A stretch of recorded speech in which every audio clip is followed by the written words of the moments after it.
साधु के भेष में घुसे चोर। उत्तर प्रदेश जौनपुर नाम तो आपने सुना ही होगा। जौनपुर शहर से तकरीबन 14 किलोमीटर की दूर पर एक गांव है, एक इलाका है। नमस्कार दोस्तों, मैं संजू यादव।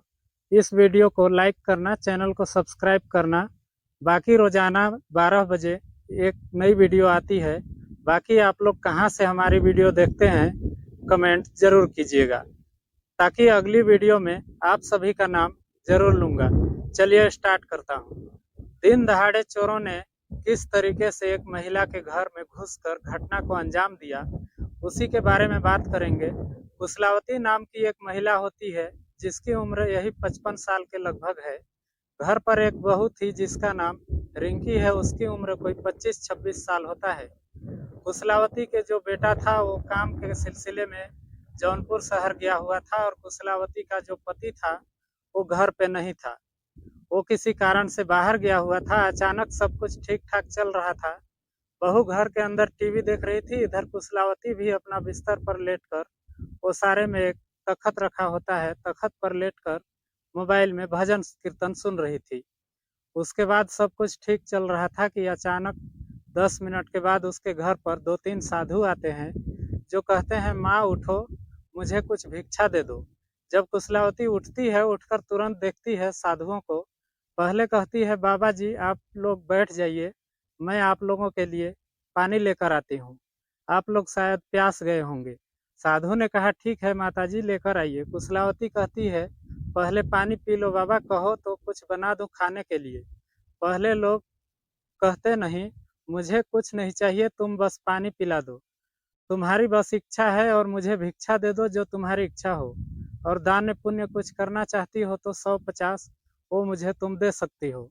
कुशलावती को ये लगने लगा कि ऐसा बाबा बहुत कम मिलते हैं, कि जो ये कह रहे हैं कि जो तुम्हारी इच्छा हो, जो तुम्हारे मर्जी में हो, हम लोग को कुछ कहेंगे नहीं। कुशलावती घर जाती है, 3-4 गिलास लेकर आती है और जग में पानी लेकर आती है और कुछ मीठा लेकर आती है, और पहले उन साधकों को पानी पिलाती है। और पानी पिलाने के बाद और फिर बैठ के कहती है, बाबा जी आप लोग थके होंगे, तो अगर आप लोग कहिए तो मैं कुछ खाने पीने का इंतजाम कर दूं। क्योंकि ईश्वर के प्रति बहुत श्रद्धा रखती थी कुशलावती, बहुत भावना रखती थी, बहुत ज़्यादा। अब वो साधु कहते हैं, नहीं भूख तो नहीं लगी है, आपने पानी पिला दिया माता जी, बहुत बड़ा उपकार कर दिया। आज के समय में लोग कम मिलते हैं ऐसा, भिक्षा तक लोग नहीं देना चाहते हैं, आप तो पानी तक पिला दिया। कुशलावती कहती है, नहीं ऐसा बात नहीं है बाबा, ये दुनिया बहुत बड़ी है, तरह तरह के लोग हैं, ऐसी बात नहीं है। उसके बाद कुशलावती फिर घर के अंदर जाती है, और एक बड़े से जो गांव के लोग दौड़ी के नाम से कहते हैं, उसमें लेकर आके आती है, कुछ आटा कुछ चावल करके उन साधुओं को दे देती है।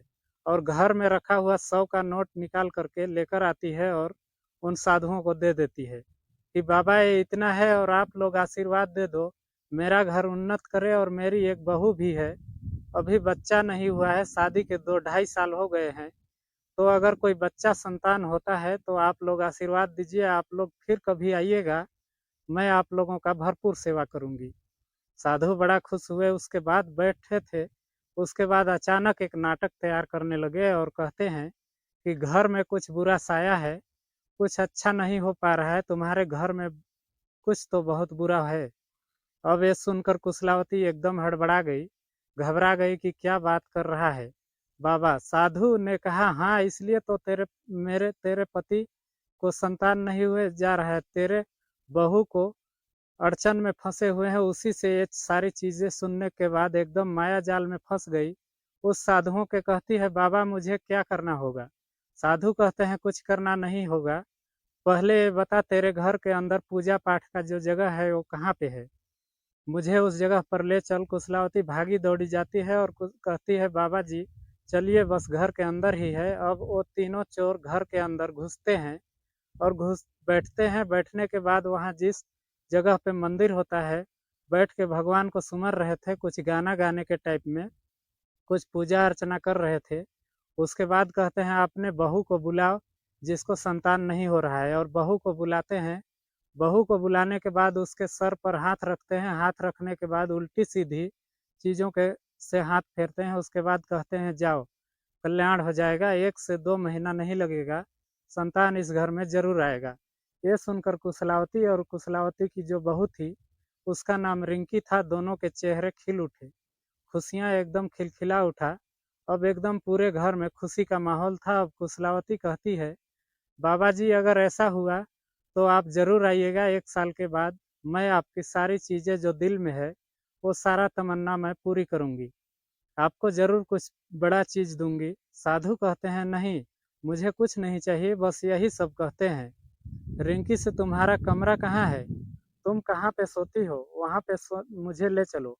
मैं ऐसी एक चीज़ बाँध दूँगा उस तुम्हारे बेड में या बिस्तर में कि वो चीज़ तुम्हारे सर के पीछे होना चाहिए। अब ये सारे ढोंग माया जाल में ये सास और बहू फँसते जा रहे थे। जैसे कमरे के अंदर बहू के पहुँचते हैं, वो तीनों साधु और उसके बाद कुशलावती की बहू भी सारे लोग एक कमरे के अंदर मौजूद होते हैं। तब एक एक एक साधु पीछे से झोली निकालता है और झोली में से कुछ चीज़ें ही को निकाल कर फाटक से कुशलावती के चेहरे पर और उसके बाद रिंकी, जो कि कुशलावती की बहू होती है, उसके भी चेहरे पर लगा देते हैं, जिससे ये दोनों बेहोश हो जाते हैं। बेहोश होने के बाद पूरे घर को अच्छे से टटोलते हैं, अलमारी, बेड वगैरह एक-एक जगह जहाँ-जहाँ पे जो भी नज़रें आ रही थी, इन साधु के भेष में जो चोर बने थे, इनकी नज़रें जगह पे जा रही थी, वो सारी जगहों को, पूरा घर को अच्छे से खंगालने के बाद फिर सीधा वहीं से ये लोग वापस निकल जाते हैं। गाँव के अंदर जाते ही नहीं हैं। धीरे-धीरे करके तकरीबन 3-4 घंटे गुज़र गए, तब बहू को और सास को होश आता है। आँखें खुलती है और यह लोग बेसुध होकर पड़े थे कमरे के अंदर और देखते हैं कि चारों तरफ अलमारी खुली है, बेड का सामान इधर-उधर पसरा फेंका हुआ है, खिड़कियाँ, पल्ले, दरवाजे सब इधर-उधर बिखरे पड़े हुए हैं, सामान सब इधर-उधर पड़ा हुआ है। यह सारी चीज़ें देखने के बाद दोनों सास और बहू बैठकर रोने लगते हैं और गुहार लगाते हैं, चिल्लाते हैं। चिल्लाते, गुहार लगाते आवाज़ सुनकर गाँव के कुछ लोग वहाँ पर इकट्ठा होते हैं। इकट्ठा होने के बाद पूरे घर के माहौल को देखते हैं और समझ जाते हैं कि इस घर में कोई बड़ा हादसा हुआ है। उसके बाद तुरंत 100 नंबर की 112 नंबर पे पुलिस को सूचना किया जाता है। पुलिस वहाँ पर पहुँचती है। उसके बाद कुशलावती उसकी बहू से पूछताछ करती है। पूछताछ में यह बताया गया, जिस-जिस तरीके से कुशलावती को साधु गुमराह किए थे और ढोंग माया जाल में फंसाए थे, वो सारी चीज़ें कुशलावती ने पुलिस के सामने बताई। पुलिस ने बहुत अवेयर किया कि आपसे माताजी गलती वही हो गई कि आपने किसी अनजान व्यक्ति को, साधु हो, महात्मा हो, चोर हो, कोई भी हो, आप उसको, अनजान व्यक्ति को घर में क्यों ले गई? कुशलावती ने कहा, साहब वो माया जाल इस तरीके से रच रहा था, ऐसी-ऐसी बातों को कह रहा था कि मुझे समझ में नहीं आ रहा था। मुझे तो ऐसा लग रहा था कि साक्षात प्रभु मेरे दरवाजे पर चले आए हैं। पुलिस वालों ने कहा, आजकल देख ही रहे हैं कई सारे जगहों पर घटना ऐसे-ऐसे हो रहे हैं कि जो लोग जीवन में तक यह चोरी करने का कांड नहीं करते थे, वह लोग भी चोरी करने पर उतर आए। चोरों का मामला बहुत तेजी से चल रहा है, तो इस वजह से आप लोगों को अवेयर होना पड़ेगा। कई सारी जगहों पर रात की तो बात छोड़ो, दिन दहाड़े चोरों ने घर में घुसकर घटना को अंजाम दिया है। कुशलावती रो रही थी, उसकी बहू रिंकी भी रो रही थी। जब पता चला कि घर में से क्या-क्या चीज़ें गायब हुई है, तो देखने पर, जानने पर यह पता चलता है कि घर में रखे 12,000 नकद वो भी चोर उड़ा कर ले गए और घर में वो रिंकी बहू के गहने थे और कुशलावती के भी जो छोटे-मोटे गहने थे, उन गहनों को भी यह चोर उठाकर ले गए।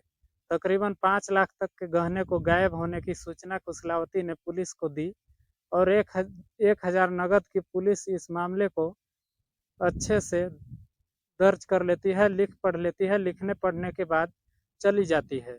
इसके बाद शाम को फिर कुशलावती के पति और कुशलावती के बेटे को थाने पर बुलाया जाता है और कुशलावती को बुलाया जाता है, वहाँ अच्छे से पूछताछ किया जाता है। पूछताछ करने के बाद बड़े साहब कहते हैं, ठीक है, आप लोग परेशान मत होइए, बस 2-3 दिन का वक्त दीजिए, जहाँ भी वे चोर किसी भी भेष में, हम लोग उनको पकड़ लेंगे। धीरे-धीरे करके पुलिस की टीम दौड़ रही है उनको खोजने के लिए, लेकिन अभी तक कोई पुख्ता सबूत पुलिस के हाथ नहीं लग पाया है। कि सच में वो चोर कहाँ गए, कहाँ के रहने वाले थे, कुछ भी सबूत नहीं मिल रहा है। गांव के लोगों से भी पूछने पे पता चला कि ऐसे लोग साधु गांव में तो दिखे ही नहीं। बस इसी वजह से यह पता लगाया जा सकता है कि वो लोग सीधा कुशलावती के घर पे आए, चोरी किया और चोरी करके यानी कि घटना को अंजाम देकर फिर उल्टे पांव वहीं से वापस लौट गए। पुलिस मामले को छानबीन कर रही है। जल्द ही इसमें कोई बड़ा सूचना जरूर मिलेगा। हालांकि बहुत सारी चीज़ें होती है जो कि मीडिया के सामने नहीं प्रस्तुत की जाती है। बहुत सारे लोग इस पे वीडियोज भी बना रहे हैं। बहुत सारे लोग बस ये वीडियो बनाने का मकसद सिर्फ इतना है मेरे दोस्त, जागरूक फैलाने के मकसद से कि कभी भी दिन हो या रात हो, सुबह हो या शाम हो, किसी भी अनजान व्यक्ति को अपने दरवाजे के अंदर घुसने मत दो।